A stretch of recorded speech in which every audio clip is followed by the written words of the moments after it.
નમસ્કાર. આજે આપણે પંડિત શ્રીરામ શર્મા આચાર્યજીના એક ખૂબ જ અદ્ભુત પુસ્તક બાળકોને જન્મ જ ના આપો તેમનું નિર્માણ પણ કરો એના પર થોડી ઊંડી વાત કરવાના છીએ. હાજી. આ પુસ્તક ખરેખર આપણને વિચારતા કરી દે છે કે બાળકના જન્મ પછી એનું સાચું ઘડતર, એનું ચારિત્ર્ય નિર્માણ એ કેટલું મહત્વનું છે. ખરેખર આ પુસ્તકનું જે મૂળ સંદેશ છે ને એ જ છે કે માતા પિતાની જવાબદારી ખાલી બાળકને જન્મ આપવા પૂરતી નથી. સાચી જે કસોટી છે એ તો એના વ્યક્તિત્વનું નિર્માણ કરવામાં છે, એને સુસંસ્કૃત બનાવવામાં છે. આજે આપણે એ જ સમજવાનો પ્રયત્ન કરીશું કે લેખક આ નિર્માણ શબ્દથી ખરેખર શું કહેવા માંગે છે અને કઈ ગહન બાબતો છે એમાં. હા, કારણ કે નિર્માણ અહીંયા ખાલી શું કહેવાય ભૌતિક જરૂરિયાતો પૂરી પાડવાની વાત નથી લાગતી, એનાથી કંઈક વિશેષ છે. ચાલો તો શરૂ કરીએ આ વિચાર યાત્રા. ચોક્કસ. પુસ્તકની શરૂઆતમાં જ લેખક કહે છે કે બાળક જન્મે એટલે માતા પિતા પર ઘણી બધી ફરજો અને જવાબદારીઓ આવી જાય છે. અને હા, લેખક સ્પષ્ટ કરે છે કે આ ફરજો એટલે ખાલી ખવડાવવું, પીવડાવવું, સારા કપડાં પહેરાવવા કે પછી સફાઈ રાખવી, માંદગીમાં સારવાર કરવી એટલું જ નહીં. આ તો બહુ પ્રાથમિક કહેવાય. જરૂરી છે પણ એ પૂરતું નથી. એટલે આ તો એકદમ બેઝિક લેવલની વાત થઈ. બિલકુલ. જેમ જેમ બાળક મોટું થાય પછી શિક્ષણ, એની આજીવિકાની ચિંતા, બિલકુલ. આ બધું આવે, પણ લેખક તો આનાથી પણ આગળ જવાની વાત કરે છે ને. બિલકુલ. લેખક એવા કર્તવ્યોની વાત કરે છે, એવા ઉત્તરદાયિત્વોની વાત કરે છે જે ઘણીવાર આપણે ધ્યાનમાં નથી લેતા. અને જો આ શું કહેવાય ઊંડી જવાબદારીઓ આપણે સમજીએ નહીં, નિભાવીએ નહીં, તો પુસ્તક ચેતવણી આપે છે કે બાળકમાં ઘણા દુર્ગુણો આવી શકે છે. અચ્છા. અને આ દુર્ગુણોની અસર એ ખાલી બાળક પર જ રહે. ના, લેખક બહુ સ્પષ્ટ કહે છે આવા દુર્ગુણો બાળક માટે તો નુકસાનકારક છે જ, પણ એ આખા પરિવાર માટે અને છેવટે આખા સમાજ માટે એક અભિશાપ જેવા બની શકે છે. બાપ રે. એટલે જ બાળકને ખરાબ બાબતોથી બચાવવું અને એનામાં સારા ગુણોનું સિંચન કરવું એ માતા પિતાનું મૂળભૂત કર્તવ્ય છે. ઘણીવાર કેવું હોય છે ખબર છે, બાળકો કઈ જન્મથી ખરાબ સંસ્કાર લઈને નથી આવતા. હા. પણ ઘરનું વાતાવરણ, માતા પિતાની પોતાની સ્થિતિ એ એમને કદાચ નકારાત્મક દિશામાં લઈ જાય. આ સમજવું ખરેખર બહુ જરૂરી છે. તો મતલબ કે માતા પિતા એક માર્ગદર્શક છે, એમણે સતત બાળકને સાચી દિશા આપવાની છે, પણ આ નિર્માણ ક્યારથી શરૂ થાય? બાળક સમજણું થાય ત્યારથી? અહીંયા જ લેખક એક બહુ રસપ્રદ વાત કહે છે. કદાચ ઘણાને નવાઈ લાગે. લેખક માને છે કે બાળકનું શીખવાનું અને ગ્રહણ કરવાનું એ ગર્ભમાં આવે ને ત્યારથી જ શરૂ થઈ જાય છે. શું વાત કરો છો? ગર્ભથી જ? આ તો આપણે જે સામાન્ય રીતે માનીએ છીએ એનાથી અલગ છે. આપણે તો વિચારીએ કે જન્મ પછી બધું શરૂ થાય. હા, પણ લેખક એને રહસ્યમય તથ્ય કહે છે. પુસ્તક દાવો કરે છે કે બાળક ગર્ભમાં હોય ત્યારથી જ સૂક્ષ્મ રીતે બધું ગ્રહણ કરવા માંડે છે. અને એનાથી પણ વધારે મહત્વની વાત એ છે કે 5 વર્ષની ઉંમર થાય ને ત્યાં સુધીમાં તો બાળકની જે મનોભૂમિ છે. મનોભૂમિ? હા, એટલે કે એનો સ્વભાવ, એના સંસ્કાર, એના ચરિત્રનો જે પાયો છે ને એ લગભગ 3/4 જેટલો નંખાઈ ચૂક્યો હોય છે. પોણો ભાગ? ફક્ત 5 વર્ષમાં? હા. આ તો આખી જિંદગીના વ્યક્તિત્વનો આધાર બની ગયો કહેવાય. તો આ સમય કેટલો બધો અગત્યનો હશે. અત્યંત નિર્ણાયક. લેખક તફાવત પણ સમજાવે છે. જુઓ, કિશોરાવસ્થામાં, યુવાનીમાં, શાળા, કોલેજ, મિત્રો, સમાજ, રમતગમત આ બધાથી બુદ્ધિ વિકસે, શારીરિક ક્ષમતા વધે એ જરૂરી છે. હા, એ તો છે જ. પણ જે મૂળભૂત સ્વભાવ છે, જે આંતરિક સંસ્કાર છે, નૈતિકતા છે, જે આખી જિંદગી સાથે રહે છે, એના પર સૌથી ઊંડી છાપ તો ગર્ભધાનથી લઈને પહેલા 5 વર્ષના અનુભવોની જ પડે છે. એટલે જ કદાચ પુસ્તકમાં અભિમન્યુનું ઉદાહરણ આપ્યું છે નહીં, કે જેણે ગર્ભમાં ચક્રવ્યૂહ ભેદવાનું સાંભળ્યું હતું. હા, બરાબર. એ ઉદાહરણ અહીં બહુ બંધ બેસતું છે. એ ખાલી વાર્તા નથી, એક પ્રતીક છે કે ગર્ભમાં રહેલા બાળક પર માતાના વિચારો, એના ભાવ, આસપાસના વાતાવરણની કેવી અસર થાય છે. શિશુ સુધી પહોંચે છે અને એના સૂક્ષ્મ મન પર બહુ ઊંડી અસર કરે છે. આનો મતલબ તો એ થયો કે બાળકના નિર્માણની તૈયારી એ તો ગર્ભાવસ્થા પહેલાથી જ અને ખાસ કરીને ગર્ભાવસ્થા દરમિયાન માતાની માનસિક, ભાવનાત્મક સ્થિતિથી શરૂ થાય છે. અને જન્મ પછીના પહેલા 5 વર્ષ એ તો ખરેખર સોનાનો સમય છે. ઘરનું વાતાવરણ જ બાળકના ભવિષ્યનો પાયો નાખે છે. ચોક્કસપણે. જો મા બાપ ખરેખર સંસ્કારી, સંતુલિત, સારા ગુણોવાળું બાળક ઈચ્છતા હોય તો એમને ખાલી શારીરિક સ્વાસ્થ્યનું ધ્યાન નથી રાખવાનું, પણ ગર્ભાવસ્થા દરમિયાન અને ખાસ કરીને બાળકના પહેલા 5 વર્ષમાં ઘરમાં એકદમ સ્નેહવાળું, શાંત, સુસંસ્કૃત, પોઝિટિવ વાતાવરણ બનાવવા માટે સભાન પ્રયત્ન કરવો જોઈએ.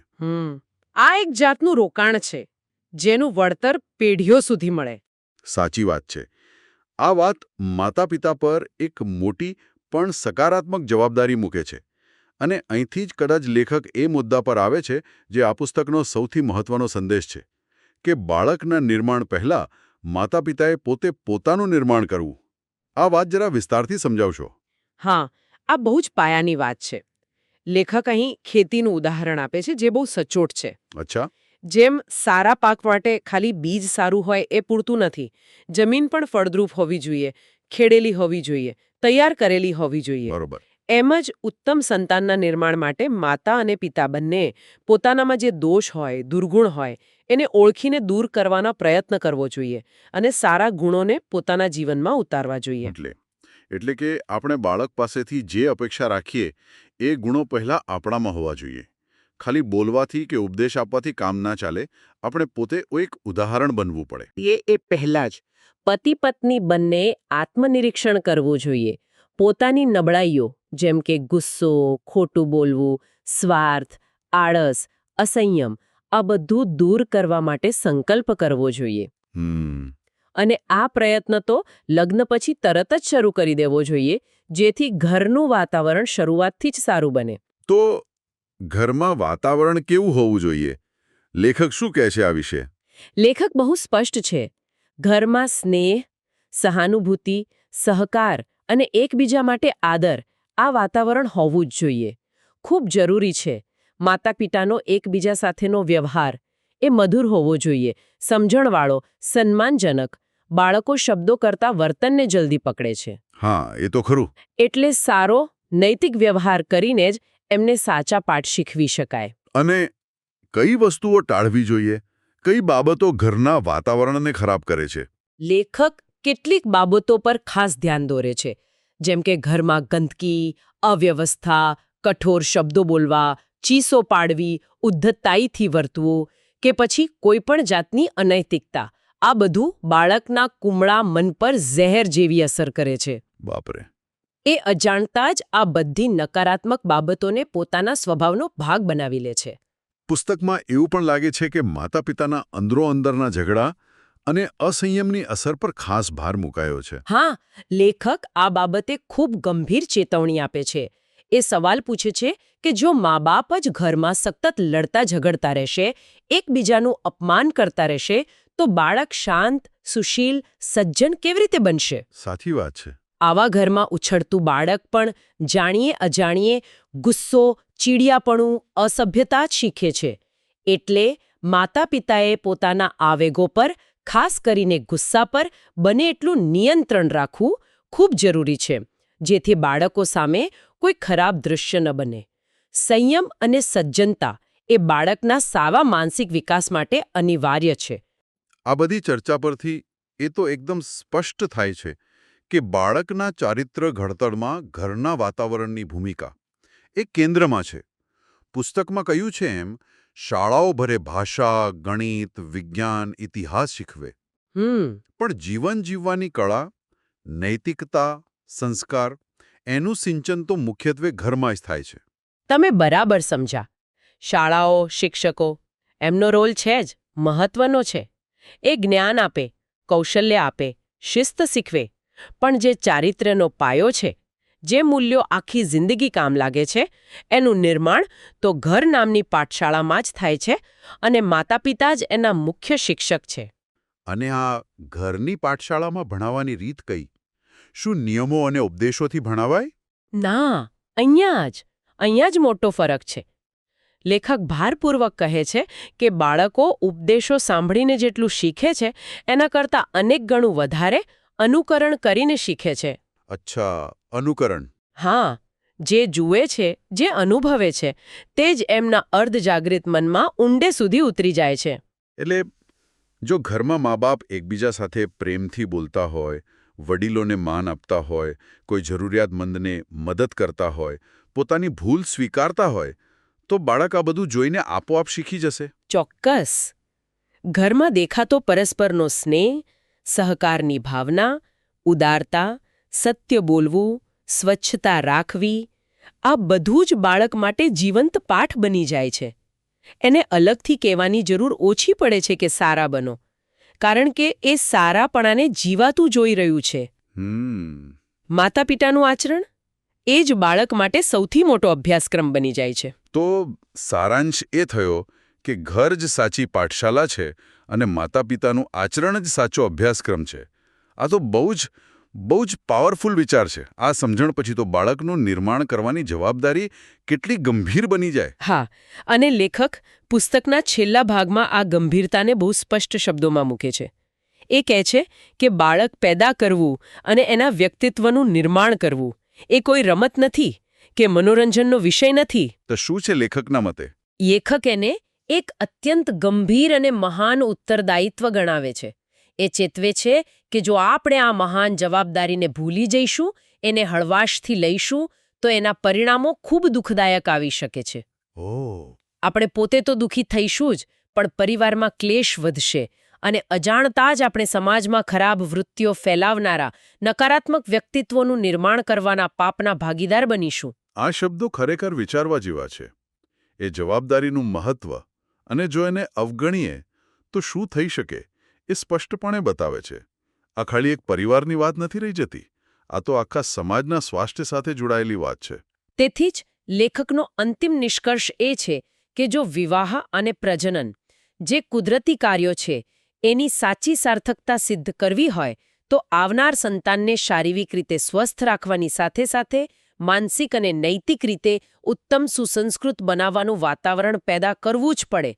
અનિવાર્ય છે. આ જ સાચો ધર્મ છે, આ જ સાચું કર્તવ્ય છે. તો પંડિત શ્રીરામ શર્મા આચાર્યના પુસ્તક બાળકોને જન્મ જ ના આપો તેમનું નિર્માણ પણ કરો માંથી આપણે જે મુખ્ય બોધપાઠ લઈ શકીએ તે એ છે કે માતા પિતાની ખરી કસોટી, ખરી ભૂમિકા બાળકના જન્મ પછી તેના ચારિત્ર્ય નિર્માણમાં રહેલી છે. તે માત્ર ભૌતિક જરૂરિયાતો પૂરી કરવાની વાત નથી, પણ બાળકના આંતરિક જગતને સારા ગુણોથી, સંસ્કારોથી સમૃદ્ધ કરવાની એક સતત, સભાન અને સ્નેહભરી પ્રક્રિયા છે. હા, અને આ પ્રક્રિયા ગર્ભદાન પહેલાથી શરૂ થાય છે.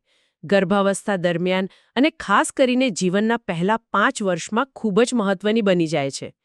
ઘરનું વાતાવરણ, મા-બાપનું એકબીજા સાથેનું વર્તન, એમનું પોતાનું આત્મસુધારણા તરફનું વલણ. બરાબર. અને ઘરમાં જે સ્નેહ, સંયમ, સદાચાર, શાંતિના સંસ્કાર છે, આ બધું મળીને બાળકના ઉજ્જવળ અને સંતુલિત ભવિષ્યનો મજબૂત પાયો નાખે છે. આજના આ ઝડપી યુગમાં જ્યાં ઘણીવાર ભૌતિક સફળતા પર જ વધારે ધ્યાન હોય છે, ત્યાં આ પુસ્તક આપણને બાળકના સર્વાંગી વિકાસના મૂળભૂત પાસા એટલે કે એના ચારિત્ર્ય નિર્માણ પર ફરીથી ધ્યાન આપવાનું યાદ કરાવે છે. આ ખરેખર બહુ ગહન અને સમયસરનો સંદેશ છે. અને આપણે એ પણ યાદ રાખવું જોઈએ કે આ ખાલી વ્યક્તિગત કે પારિવારિક બાબત નથી. સુસંસ્કૃત, જવાબદાર અને સારા ગુણોવાળા નાગરિકો જ એક સ્વસ્થ, સશક્ત અને પ્રગતિશીલ સમાજ બનાવી શકે છે. આ ચર્ચા આપણને સૌને વિચારવા પ્રેરે છે કે આપણે આપણી આવનારી પેઢીના નિર્માણ માટે, આપણા રાષ્ટ્રના ભવિષ્ય માટે વ્યક્તિગત અને સામૂહિક રીતે કેટલા જાગૃત છીએ, કેટલા સજ્જ છીએ, કેટલા પ્રતિબદ્ધ છીએ. આ એક એવો પ્રશ્ન છે જેનો જવાબ આપણે સૌએ પોતાની અંદર શોધવાનો છે.